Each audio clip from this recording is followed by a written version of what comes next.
Assalamualaikum warahmatullahi wabarakatuh. Bapak, Ibu, dosen penguji, dan guru pamong, perkenalkan nama saya Alita Sisfarina dengan nomor NIM PPG 22335019 Program Studi Sosiologi. Saat ini saya sedang berada di SMA Negeri 4 Solo, tempat di mana saya akan melaksanakan praktek pembelajaran uji kinerja. Dengan waktu pelaksanaan tanggal 12 Juni tahun 2023, tepatnya hari Senin, pukul 10.30 sampai 12 WIB waktu Indonesia bagian Barat.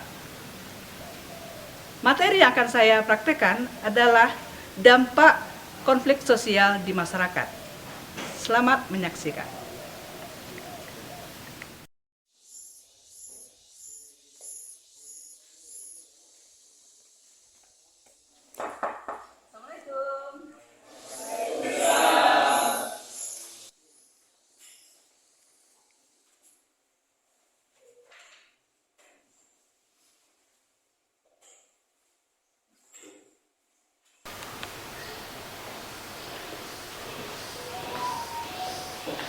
Selamat pagi semuanya.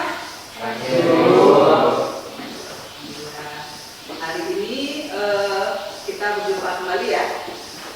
Sebelum kita mulai pembelajaran kita hari ini, Ibu minta kepada ketua kelas memimpin teman-temannya untuk berdoa sejenak.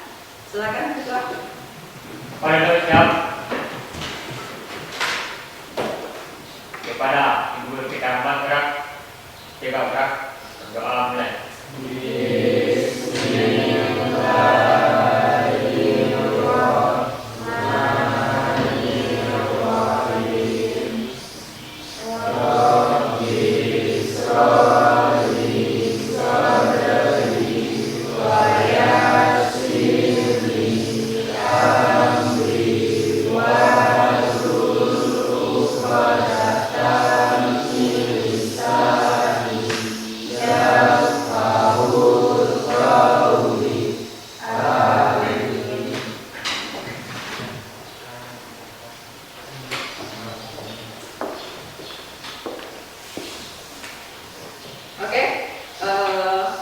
Setelah kita berdoa, kita bersyukur kepada Allah atas karunia yang diberikan, kita diberi kesehatan untuk bisa hadir ke sekolah kita cintai ini untuk melaksanakan pembelajaran.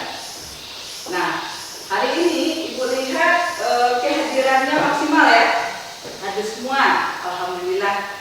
Berarti kita semua diberi kesehatan yang baik oleh Allah. Ya, mari kita nikmati dengan melaksanakan pembelajaran secara baik. Ya. Nah, untuk supaya lebih bersemangat belajar pagi ini, mari kita menyemangati diri kita. Ya. Nah, coba kalian ikuti ya. Kalau Ibu bilang belajar, kalian bilang semangat. Kalau Ibu bilang sosiologi, yes. Oke? Kita mulai ya. Belajar. Semangat. Sosiologi, yes. Oke. Kita hari ini akan melaksanakan pembelajaran dengan materi dampak konflik sosial. Nah, tujuan pembelajarannya yaitu melalui pendekatan kontekstual dengan menggunakan model pembelajaran problem-based learning dengan metode diskusi, tanya jawab, dan penugasan. Murid mampu memisahkan dampak positif dan negatif konflik sosial dengan disiplin, penuh tanggung jawab, kerja keras, jujur sebagai karakter positif, serta dapat mengembangkan kemampuan merumuskan pemetaan konflik untuk dapat melakukan resolusi konflik dan menumbuhkan perdamaian di masyarakat. Nah, itulah tujuan pembelajaran kita hari ini. Coba kalian perhatikan gambar yang ditampilkan. Gambar apa ini yang terlihat oleh kalian? Konflik sosial.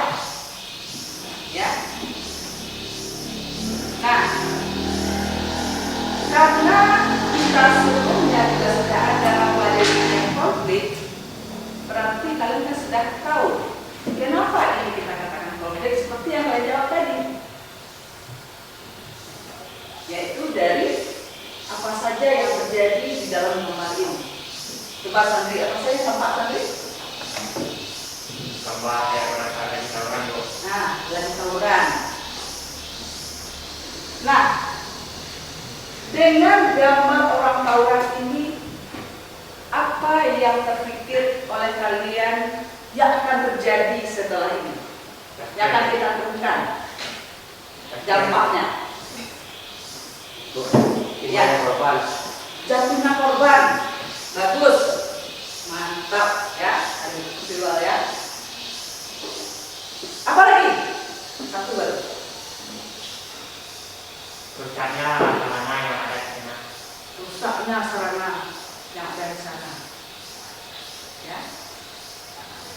Bagus Sandri. Ya. Yang ketiga. Apalagi kira-kira? Apa? Meresahkan warga. Bisa sampai kira-kira ada? Meresahkan warga. Meresahkan warga. Ya, kalau resah itu biasanya apa yang timbul perasaannya? Apa perasaan yang timbul? Dimasa. Cemas, takut. Ya. Nah, sekarang pertanyaan itu apakah dampak konflik ini semua negatif? Tidak. Tidak. Ada yang positifnya? Ada. Ya. Nah, artinya dari konflik sosial yang terjadi di masyarakat itu dampaknya bisa positif, bisa negatif.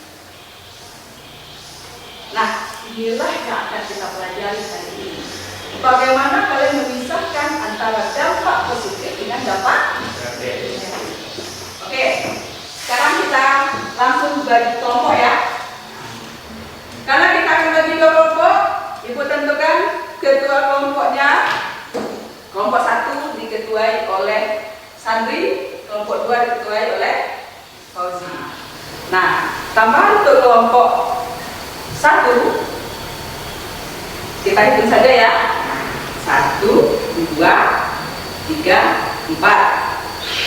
Nah, sisanya 1, 2, 3, 4, 5. Itu kelompok 5.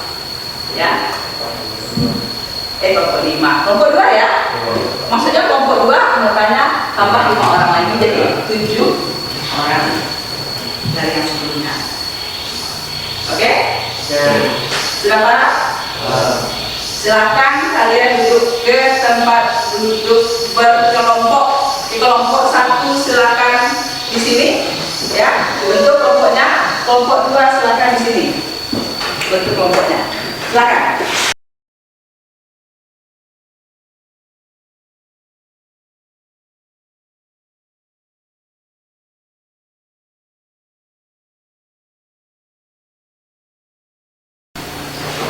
Oke. Sekarang kalian sudah memegang LKPD-nya 1 per orang. Silakan kalian buka LKPD-nya. Nah, nanti di dalam LKPD kalian bisa melihat ada halaman untuk tugas ya. Petunjuk pengisiannya silakan kalian baca masing-masing. Nah, di halaman ini adalah tempat di mana kalian nanti akan menuliskan hasil diskusi kelompoknya, tetapi ditulis secara individu atau mandiri, ya. Nah, di sini kalian tulis nama, kelas, hari, tanggal, kelompok, kemudian anggota kelompoknya, dan di tugas. Di tabel bisa kalian lihat ada kolom kelompok 1 dan kelompok 2. Kelompok 1 ditugaskan atau dampak negatif, ya, sebagai penguat argumennya. Pahamnya akan dikerjakan anak? Nah, ini untuk kegiatan yang akan kalian lakukan dalam kelompok. Nah, selanjutnya kegiatan mandiri. Terakhir kalian nanti akan diminta menyimpulkan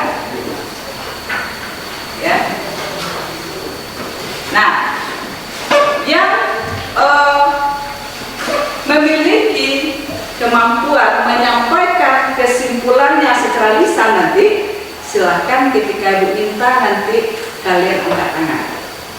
Tapi yang merasa kurang percaya diri untuk menyampaikan secara lisan cukup ditulis di sini saja. Jadi ini adalah untuk penilaian kemampuan keterampilan kalian dalam memahami materi kita hari ini. Dan penilaian yang akan Ibu lakukan sikapnya nanti dalam aktivitas kelompok. Sedangkan pengetahuan nanti ada uji kompetensinya.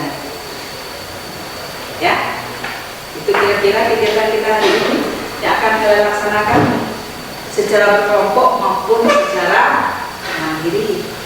Ada pertanyaan Anda? Pas. Pas? Pas. Kelompok juga? Pas. Pas? Kalau pas, Ibu silakan kalian memulai aktivitasnya. Ya.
Sudah menyerah saja?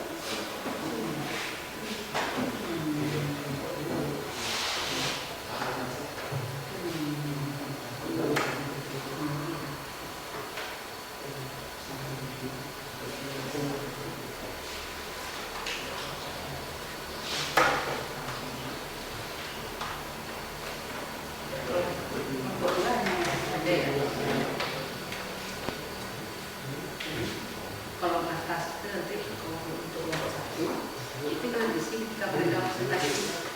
Nah, kita bisa pastikan kalian ambil dari apa yang kalian presentasikan, baru tulis di kelompok atas. Jadi di akhir nanti baru kita akan ada kontrol ya.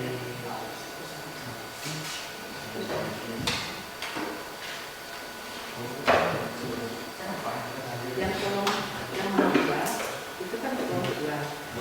Nah, kita kelompok presentasi sana dan mulai untuk informasinya. Nah, terus itu baru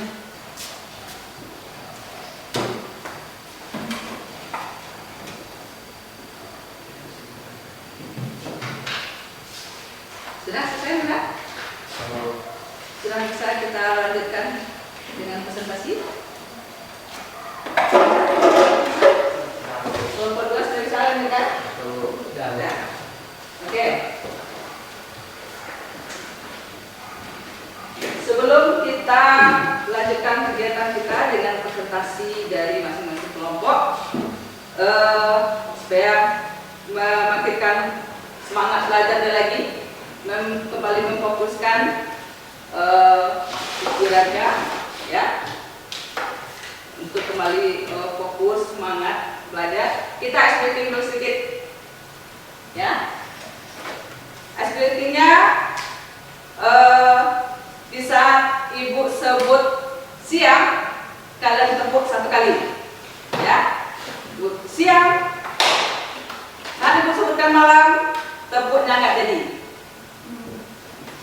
Ya, kenapa nggak jadi? Karena malam orang tidur. Ya, makanya nggak ada yang tepuk. Oke, paham? Paham. Nah, kita tes ya, tes dulu. Siap? Malam? Oke, sekarang kita coba ya. Apakah ada yang nanti tidak fokus? Kita lihat. nanti ya. Kalau salah berarti tidak kok fokus. Oke? Simak baik-baik instruksi Ibu. Siang. Siang. Siang. Malam. Berarti masih bagus. Kita ulang sekali lagi. Siang. Malam. Siang. Malam. Siang. Siang. Malam. Bagus. Tapi kalian masih fokus ya. Kita lanjutkan kegiatan kita berikut. Presentasi dari kelompok. Kita mulai dari kelompok 1. Silakan perwakilannya presentasi ke depan.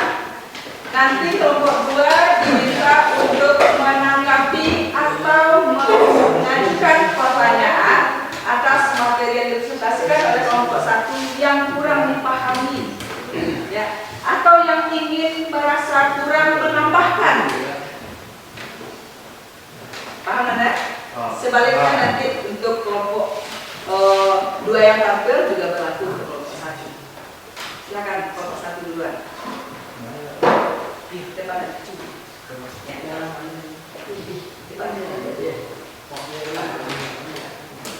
Assalamualaikum warahmatullahi wabarakatuh. Kami dari perwakilan kelompok 1 yang beranggotakan saya sendiri, Hendri Ramadan, ada Muhammad Fajrul, Endra Sapitra, Syafrila, Nando Putra Pratama, dan Malda Supriyanti. Di sini saya akan menjelaskan tentang dampak-dampak positif yang sudah kita pelajari tadi. Dampak konflik sosial yang dampak positif yaitu memfasilitasi tercapainya rekonsiliasi dari berbagai kepentingan.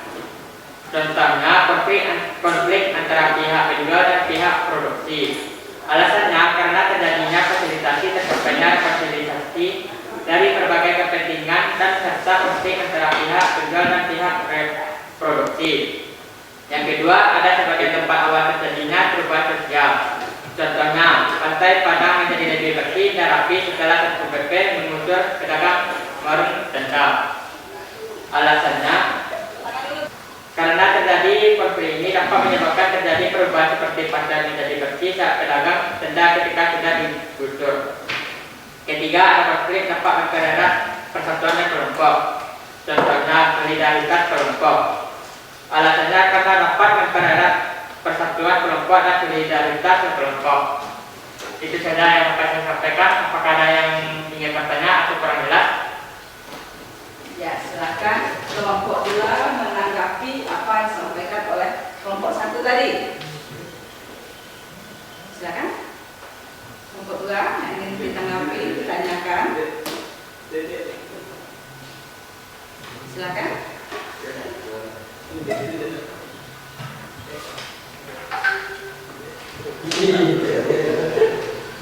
Nah, apakah alasannya mungkin kurang tepat? Atau contohnya kurang tepat? Atau penjelasannya kurang jelas? Ada? Positif konflik sosial itu ada 3 tadi yang disampaikan oleh kelompok 1 ya. Dan kelompok 1 sudah menjelaskan bahwa ada bagaimana tercapainya rekonsiliasi oleh 2 kelompok yang berkonflik. Artinya apa?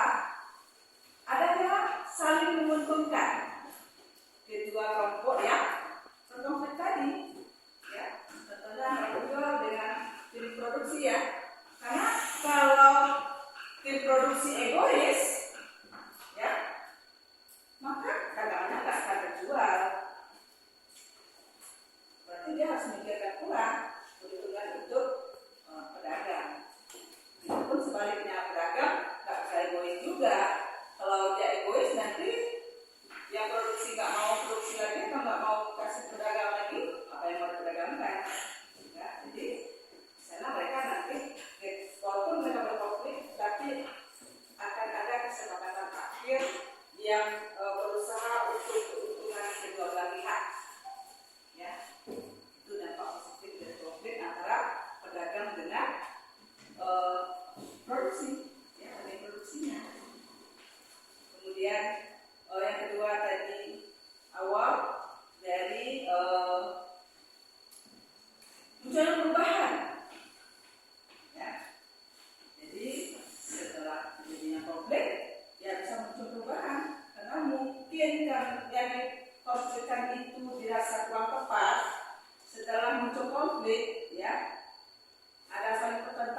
yang setelah diselesaikan pertentangan itu, akhirnya timbul kesadaran kedua belah pihak, wah ternyata ini kalau terpatah kita harus terjadi baru perubahan. Ya. Kalau kita contohkan yang dekat dengan kita ini, seperti yang terjadi di Kota Solo ya. Di Kota Solo sempat juga ada konflik antara pemerintah dengan pedagang masalah pemanfaatan pasar modern ya.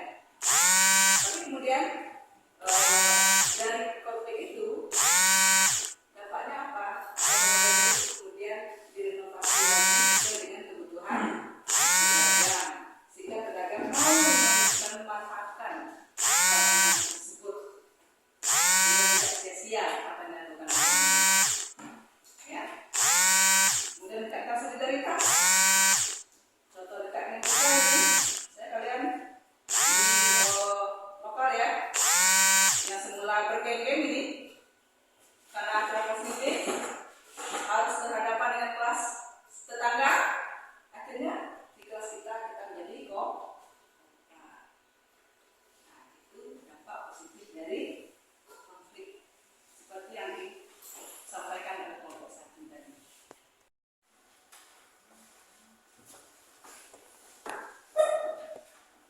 Assalamualaikum warahmatullahi wabarakatuh.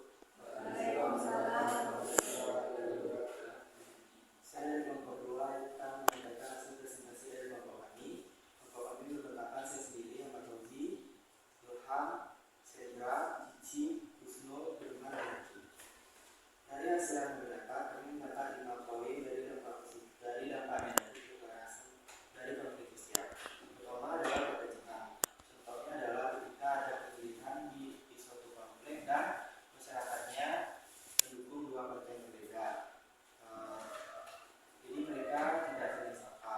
Alasan itu menjadi dampak negatif karena akan menurunkan solidaritas dari kelompok sosial tersebut. Kedua adalah permusuhan. Contohnya antara mantan suami istri yang sudah bercerai saat bertemu masih suka saling sekian. Alasan itu karena ketika seseorang saling bermusuhan, hal itu akan merusak hubungan atau interaksi sosial yang terjadi pada individu tersebut. Contoh selanjutnya adalah kekerasan.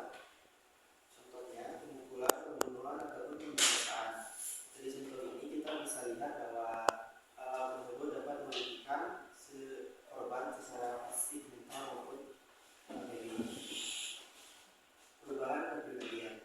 Contohnya ketika seorang anak mendapati orang tuanya bertengkar ataupun sampai bercerai, maka dia akan berubah secara nasional. Dampaknya atau alasannya, hal ini akan menyebabkan rusaknya kesehatan mental anak tersebut. Yang kelima adalah jatuhnya korban.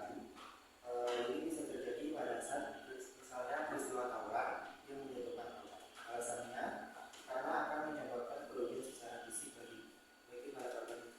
Sekian yang bisa kami sampaikan. Jika ada teman-teman yang ingin bertanya, silakan. Silakan kelompok 1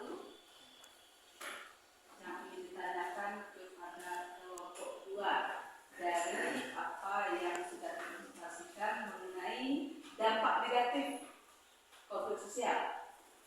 Silakan kelompok 1 yang dirasa masih mengganjal, merasa kurang, atau bisa kurang tepat, atau yang ragu, silakan. Gimana, Sadri? Atau ada? Ada yang ingin tanyakan? Kelompok 1 pun bisa memahami dengan baik apa yang disampaikan. Makanya tadi kedua kelompok tidak ada pertanyaan ya. Artinya audiensnya bisa atau mampu menyerap apa yang disampaikan oleh masing-masing kelompok. Nah, jadi dampak negatif konflik sosial seperti disampaikan oleh kelompok 2 tadi ada 5 berarti ya. Ada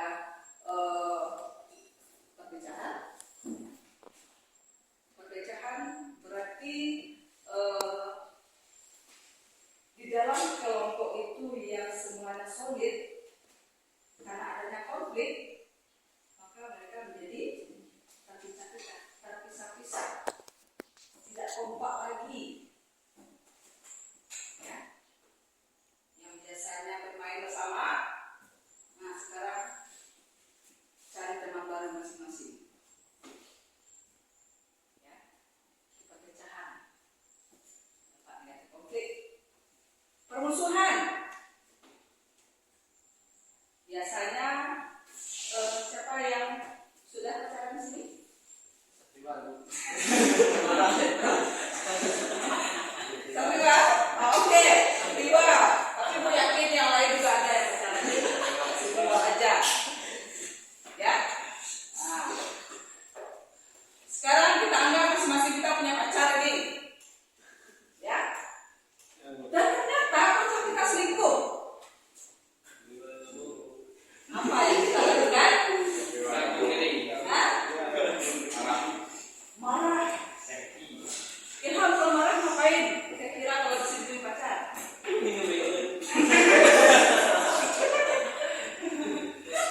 Ya, seperti kasus kemarin ya. Ada yang gantung diri karena kita pacar. Bisa? Bisa. Ya. Hah? Kalau Ilham diselingkuhi?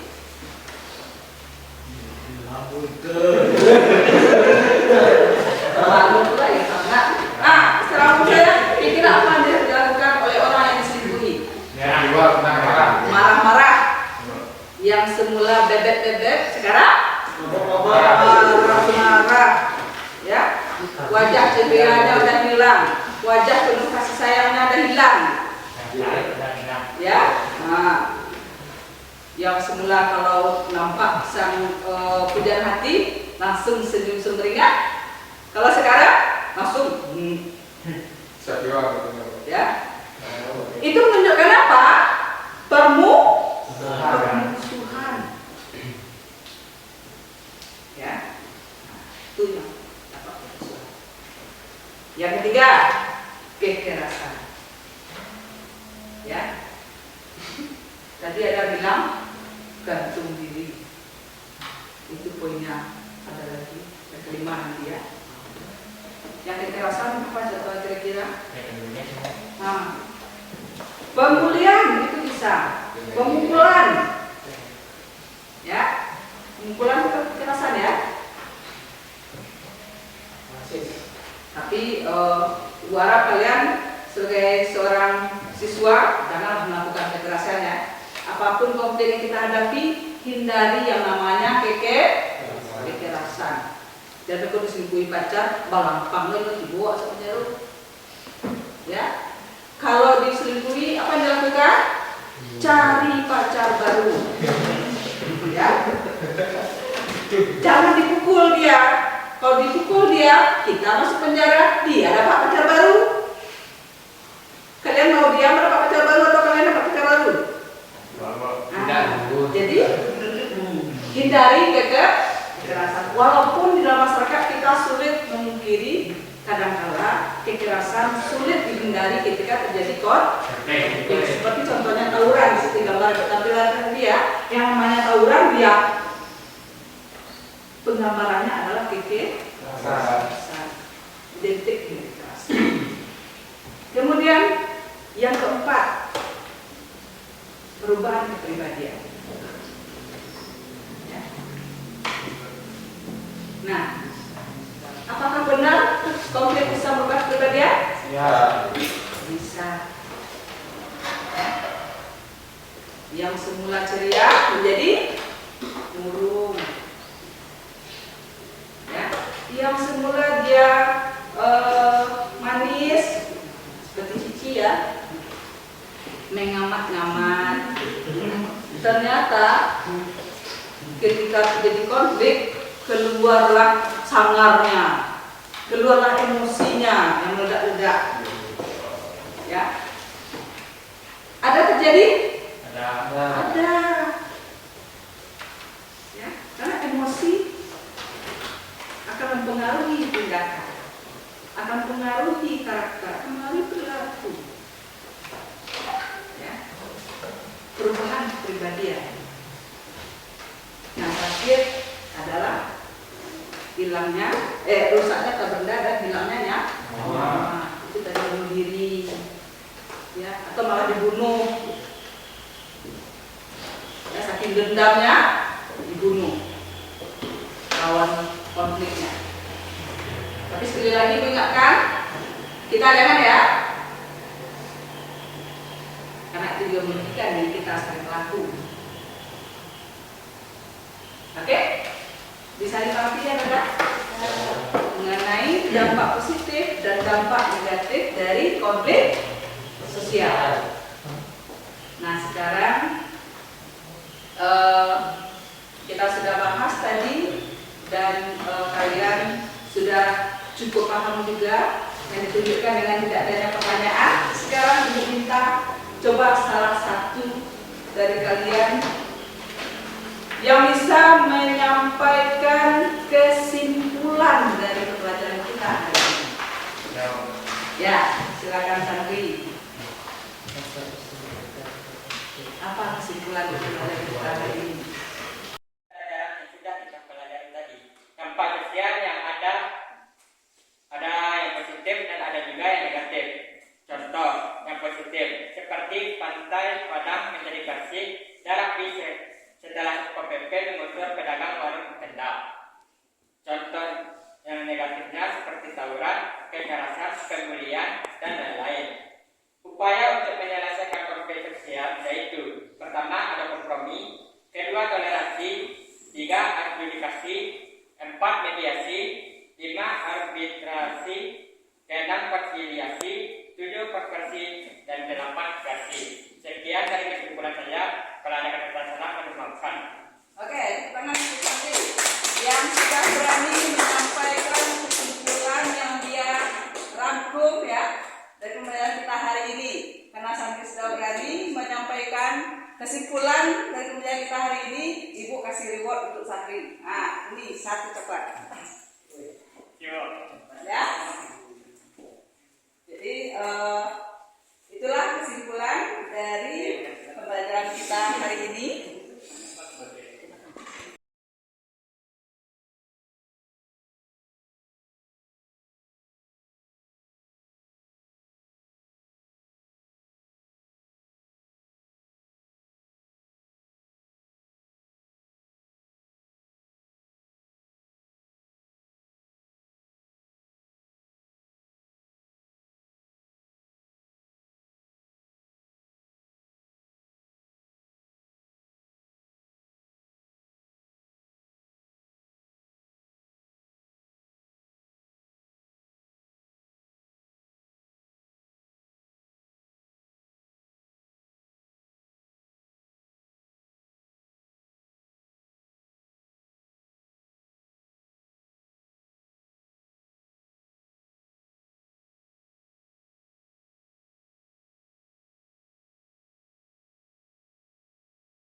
Selesai?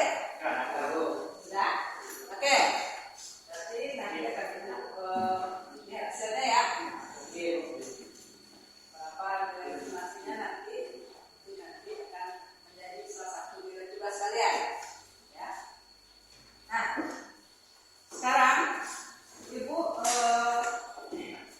ingin menugaskan kepada kalian karena minggu depan kita akan membahas materi tentang resolusi konflik.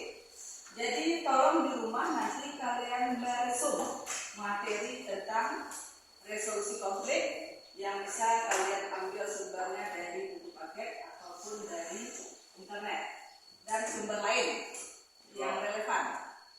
Ya, kalian bikin resumnya.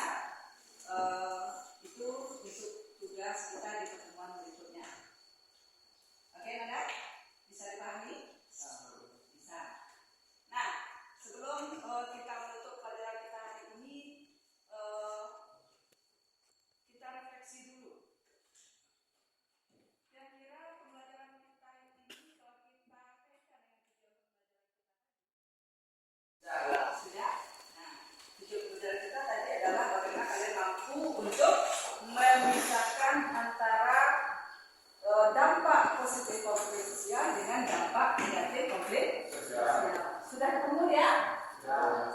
sudah bisa dipahami?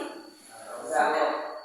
Ya, tadi sudah Ibu uji kompetensinya dengan soal uji kompetensi, ya. Disiplin kerja, kemudian sudah Ibu lihat juga dari kemampuan kalian menyimpulkan, ya, kemampuan kalian dalam mencari contoh, mencari alasan, kemudian dari sikap selama diskusi. Ya. Alhamdulillah, seperti yang kalian sampaikan tadi tercapai ya apa yang menjadi tujuan pembelajaran kita hari ini. Nah, sekarang yang ingin Ibu tahu lagi, apa yang kalian rasakan dari hasil pembelajaran kita hari ini, mulai dari proses sampai terakhir, ya, mulai dari awal tadi sampai terakhir kegiatan kita, apa yang kalian rasakan. Nah, untuk menunjukkan apa yang kalian rasakan, Ibu kasih dua pilihan, ya. Kalau nanti kalian merasa senang dengan pembelajaran kita, ketika Ibu tanya nanti apa yang dirasakan, tolong angkat tangannya dua sambil digoyang dan memberikan senyuman. Sambil duduk aja ya, berdiri. Kalau yang merasa kecewa atau sedih, ya, silakan pegang kepalanya dengan dua tangan dan dengan wajah sedih. Oke? Ibu ingin tahu ini perasaannya gimana dari hasil pembelajaran kita? Oke?